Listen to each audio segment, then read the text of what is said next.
Вітаю, з вами Ежен, і зараз ми будемо перацірати звичайні думки. Не секрет, що наше життя складено з етапів. Кожен чоловік у свій час починає задумуватися над їх ходом. І звичайно, це відбувається, коли надоходить уже опошнє.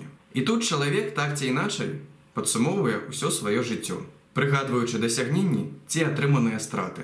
Я і засяроджуся на опошнім етапі. Ён самий непредказальний, бо невідомо, коли до кожного з нас прийде. Однак я буду розважати по класичному сценарію, коли чоловіку удається дожити до старості. І легче про опошній етап розважати про справляння з зимою. Зима, старость, опошній етап, коротей, поїхали. Скажіть, які у вас думки наприкінці лютого?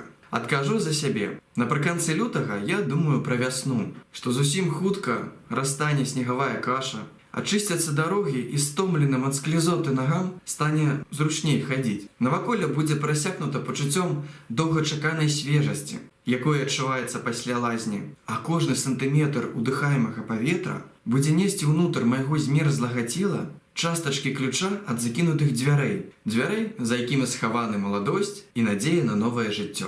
Однак, доживаючи до опошнього етапу, приходить тверде усвідомлення – весни не буде, для нас не буде. До нас не вернется ні Сонька, з його дитячим спритом освітлять кожний куточок, ні літні раниці, коли ще лежачи з заплющеними очима, відчувається надиход нового дня. А знутри у цей момент стільки енергії, що ми підскокуємо і летим насустрач новим пригодам.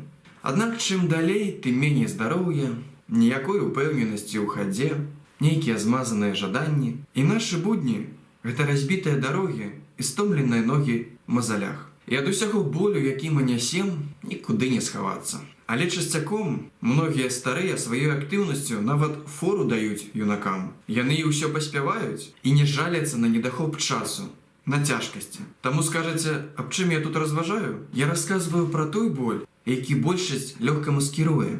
Але тим часом про той боль, з яким людям приходиться змагатися один на один. Бо коли яны поділяться їм, то відчують себе слабими. Бо хутко фінал, а в такий час треба бути моцним. Тягнуть і тягнуть усе, що на тобі єсть, каб не бути обузою, а застатися надійним. Навіть самим надійним чоловіком у своїй сім'ї.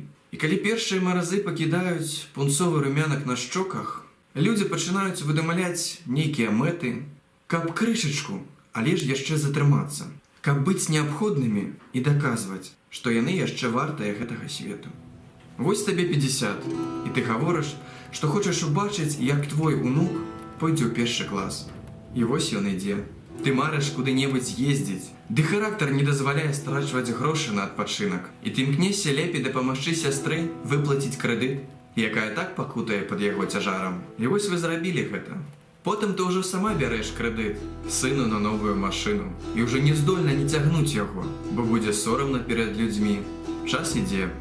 А зима тільки умацовує свої морози. І ось незауважно онук скончив школу, одучився на медика, оженився і сам став батьком.